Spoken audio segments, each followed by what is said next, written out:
Hi,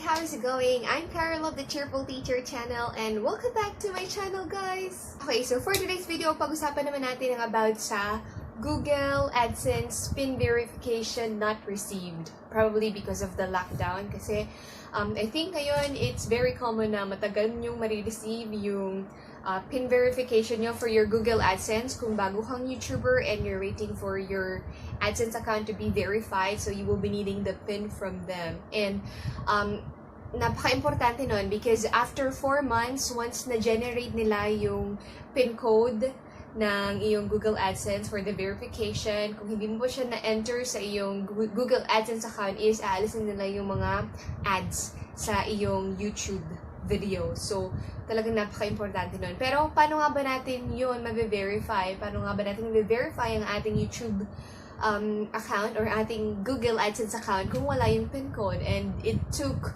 it's taking long for us to receive it because of the lockdown and yung mga calamity na yan, yung mga recent, typhoons.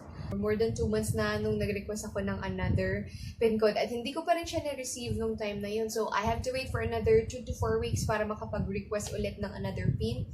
And wala talaga akong na-receive. So, na-maximize ko na yung 4 attempts ng pagre-request ng PIN code sa Google AdSense. And dito na papasok ngayon kung paano natin ma-verify yung ating Google AdSense account without the PIN code from them. So, tuturuan ko kayo kung paano siya. So, just keep on watching. Okay, so punta kayo dito sa page na to ng inyong Google AdSense account, and if you will notice, we cannot resend the PIN na kasi na-maximize na natin yung 4 times. Click on help and mararoute tayo dito sa page na to. So, click muna natin yung problems with PIN and basahin nyo na lang yung information dito. Ayan. So, makikita nyo yan. And then, since hindi na ngayon kaya, click on PIN Troubleshooter and then you will answer these questions here. So, basahin na lang din natin. Have you received your AdSense auto? Click no, kasi hindi pa natin siya na-receive. And how do you...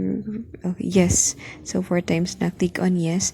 Ngayon, pag nakita nyo na dito yung please contact us to verify, ibig sabihin, pwede na tayong ma-verify through email through dito sa process na to. Kasi pag hindi nyo pa na-maximize yung 4 times, hindi kayo papayagan ni Google AdSense na i-verify siya sa ganitong paraan. So, ito yung makikita nyo. After that, i-enter nyo lang yung inyong name, contact email address, yung Google, yung AdSense publisher ID.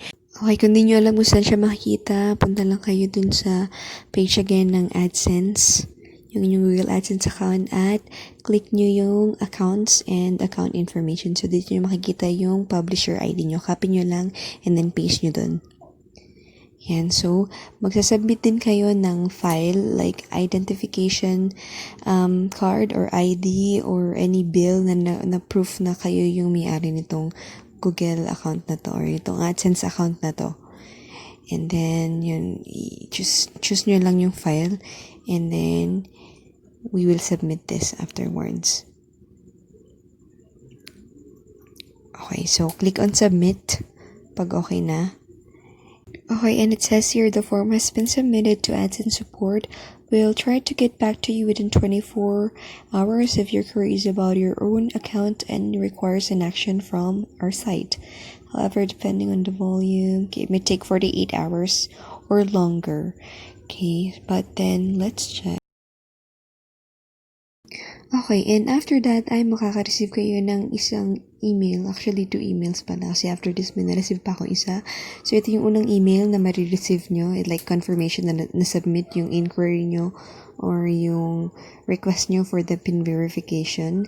And yung pangalawang email is this one. So, thanks for sending your proof of identity. I'm happy to let you know that ito na, ibig sabihin nito is verified na yung ating AdSense account. So, ibig sabihin, pwede na tayong makapag-withdraw ng pera from ating AdSense account at hindi na mawawala yung mga ads sa ating YouTube videos. Yun, so ganoon lang siya kabilis guys, i-verified after na na-maximize na natin yung 4 attempts ng asking for the PIN code to be resent. And so, yun, right now, pwede na tayong mag-withdraw ng ating sahod sa YouTube, pero hindi ko muna yung gagawin. Ipunin muna natin siya at meron tayong plano para dun sa ating sasahurin sa YouTube. And if this video was helpful guys, don't forget to give it a thumbs up, share it, and subscribe ko na din sa aking YouTube channel. So right now, I am, making videos about ESL teaching, motivation, DIY things, and all those stuffs. But in the future, we don't know, we might expand our channel or our content. So consider subscribing na din. And I love making tutorials using, application and website also. Yeah, thank you so much.